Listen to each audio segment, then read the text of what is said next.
Hi guys, welcome and welcome back to my channel the mom spot by Jyoti. I wish कि आप सब लोग अच्छे से होंगे, खुश होंगे एंड हेल्दी होंगे। So the rainy season is just started and जो रेनी सीजन होता है वो एक ऐसा सीजन होता है जहाँ पे सबसे ज्यादा बीमारियां, इन्फेक्शन फैलते हैं। बच्चों की छोड़ो, बड़े भी जो होते हैं वो इस सीजन में सबसे ज्यादा बीमार होते हैं। तो अगर बड़े सीजन में इतने ज्यादा बीमार हो सकते हैं तो बच्चों को तो बहुत जल्दी एंड ईजिली इन्फेक्शन हो सकता है इस सीजन में। अगर आप थोड़ी भी केयरलेस दिखाएंगे, आप केयर नहीं लेंगे अपने बच्चों को लेके, तो ये एक सीजन ऐसा होता है जिसमें बच्चे जो हैं वो सबसे ज्यादा बीमार होते हैं।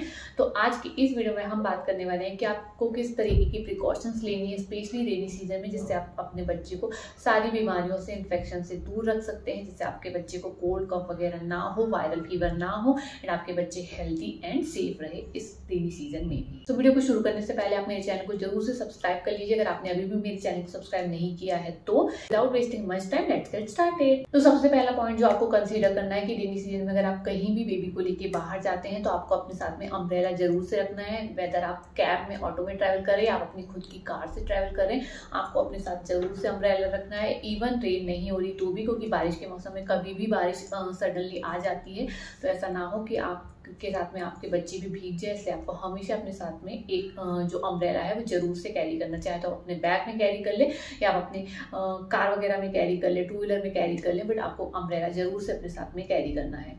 साथ ही जब भी आप अपने बेबी को कहीं पे भी बाहर लेके जा रहे हैं रेनी सीजन में, तब आपको जरूर से एक्स्ट्रा पेयर ऑफ क्लोथ्स जो है वो बेबी के वो आपके साथ में बैग में रखने हैं, क्योंकि कई बार ऐसा होता है अम्ब्रेला लिया हुआ है तो भी आप थोड़ा बहुत भीग जाते हैं। अगर हवा बहुत ज्यादा है या सडनली एकदम से बारिश आ जाती है, अम्ब्रेला खोलने तक बेबी से थोड़े से भी भीग जाते हैं, अगर आप बेबी को उस गीले कपड़ों में थोड़ी देर के लिए छोड़ दोगे तो उससे ना बेबी को कोल्ड कफ वगैरह लग जाता है एंड गीले कपड़े पहनने से ना उनको स्किन में रैशेस हो सकते हैं, इरिटेशन हो सकता है स्किन में। तो ऐसा कोई भी प्रॉब्लम ना हो, इसके लिए आपको क्या करना है कि हमेशा आपको 1 से 2 एक्स्ट्रा पेयर ऑफ क्लोथ अपने साथ बैग में लेकर ही चलने हैं बेबी के लिए। बारिश के मौसम में सबसे ज्यादा जो चीज परेशान करती है वो ये होती है कि वेदर में बहुत ज्यादा मॉइस्चर आ जाता है एंड धूप नहीं निकलती। उसकी वजह से क्या होता है, जो हमारे कपड़े होते हैं वो 1-1, 2-2 दिन तक सूखते नहीं, कपड़े गीले रहते हैं। सूखने के बाद भी ना कपड़ों में हल्का सा एक मॉइस्चर जैसा फील होता है। सूखे हुए कपड़ों को भी टच करने में ऐसा लगता है कि वो अभी भी गीले हैं। तो आपको स्पेशली ध्यान देना है कि बारिश के सीजन में आप बच्चों को इस तरीके के गीले या मॉइस्चर वाले कपड़े बिल्कुल भी ना पहनाएं। अगर आपको जरा सा भी मॉइस्चर लग रहा है कपड़ों में तो आप या तो उसको आयरन करके सुखा लें, या तो फिर आप ना जो हेयर ड्रायर होता है उससे भी आप गर्म जो एयर होती है उसमें, उससे बेबी के कपड़ों को डेली ड्राई कर सकते हैं। तो आपको ये स्पेशल इस चीज का ध्यान रखना है कि बिल्कुल भी मॉइस्चर या नमी वाले हल्के से भी गीले कपड़े आपको बेबीज को नहीं पहनाने हैं, वरना उनके स्किन में ना रैशेस हो सकते हैं, स्किन इरिटेशन हो सकता है। गीले कपड़े पहनने से बच्चे को कोल्ड वगैरह भी हो सकता है। तो आपको हमेशा डेली जो आपके कपड़े हैं ना, या तो आप उसे आयरन या हेयर ड्रायर से सुखा लें, या अगर आपके यहाँ पे धूप निकल रही है तो उसको अच्छी सी धूप में, फ्रेश हवा में सुखाएं एंड एकदम सूखे हुए कपड़े ही बच्चे को रेनी सीजन में पहनाएं।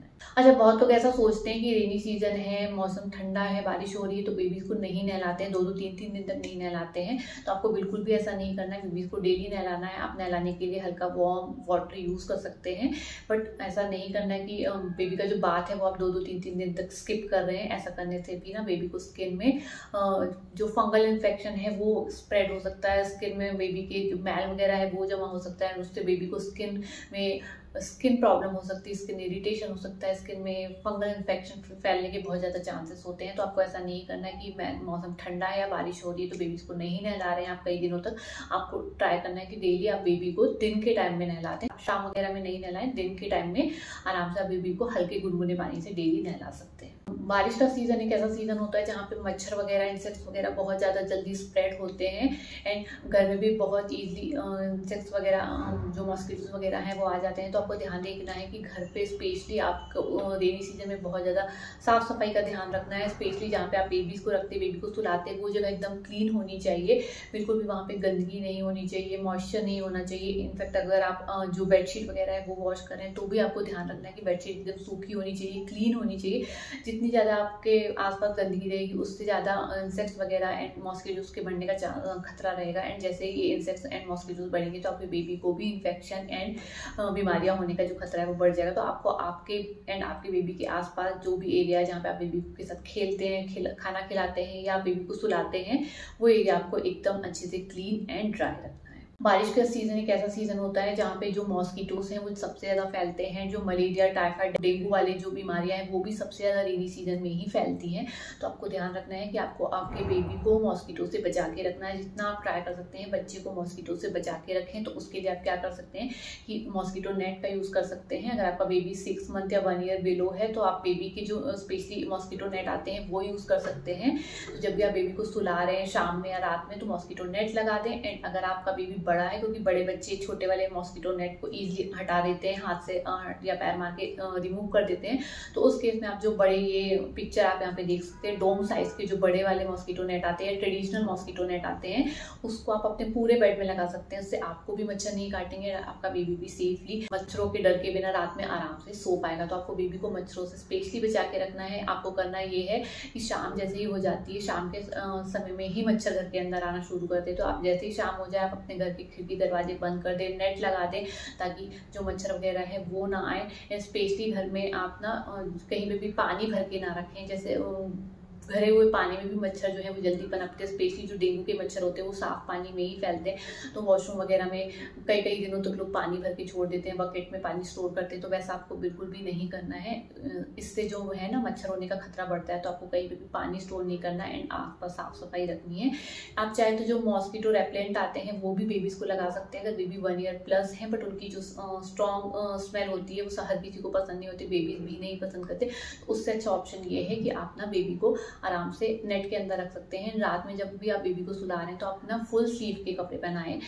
अगर आपके यहाँ पे जो रेनी सीजन है उसमें ठंड बढ़ जाती है, मौसम में ठंडक रहती है, तो आप बेबी को आराम से थोड़े मोटे वाले जो फुल स्लीव के कपड़े वो भी पहना सकते हैं। लेकिन जो स्टेट है वहाँ में रेनी सीजन में भी गर्मी होती है, तो आप जो पतले हल्के कॉटन वाले क्लोथ्स होते हैं ना, वो फुल स्लीव वाले, फुल स्लीव एंड फुल पूरे बॉटम वाले वो क्लोथ्स बेबी को रात में सुलाने के टाइम पे पहनाएं आराम से, ताकि बेबी को कहीं पे भी ना मच्छर काटने का जो डर है वो ना रहे। ये वाला जो पॉइंट है वो 6 मंथ प्लस बेबीज के लिए है। तो अगर आपका बेबी 6 मंथ प्लस है एंड आप बेबी को सॉलिड खिला रहे हैं तो आपको स्पेशली ध्यान रखना है कि आपको बेबी का जो खाना है वो एकदम साफ सफाई के साथ में बनाना है। बिल्कुल भी गंदगी नहीं होनी चाहिए, क्योंकि बारिश के सीजन में ही सबसे ज़्यादा जो पेट की प्रॉब्लम है, स्टमक इन्फेक्शन है वो होते हैं, बीमारियाँ होती, फीवर होता है बच्चों को। तो आपको एकदम साफ सफाई के साथ में बेबी का खाना बनाना है। तो आपको ध्यान रखना है कि आप बेबी को जब भी पीने का पानी दे रहे हैं तो वो बॉइलिंग वाटर होना चाहिए। तो वाटर को बॉयल कर आराम से रूम टेम्परेचर पे ठंडा करके आप स्टोर करके रख सकते हैं। बेबी को जब भी आप पानी पिला रहे हैं तो वो बॉयल वाटर ही पिलाएं।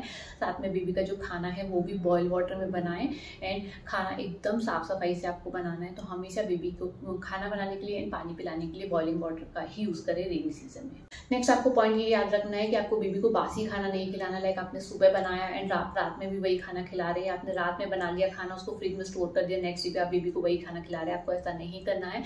बारिश के सीजन में स्पेशली आपको बेबी को एकदम फ्रेश फूड ही देना है, बिल्कुल भी बासी खाना नहीं देना। बासी खाने में ना जर्म्स वगैरह जल्दी फैल जाते हैं इस सीजन में, क्योंकि मॉइस्चर होता है पूरे वेदर में, एटमॉस्फेयर में, उसकी वजह से क्या होता है जर्म्स तुरंत ही खाने में फैल जाते हैं। जैसे खाना ठंडा होता है, आप बासी खाने को रखते हैं उसमें जर्म्स आ जाते हैं।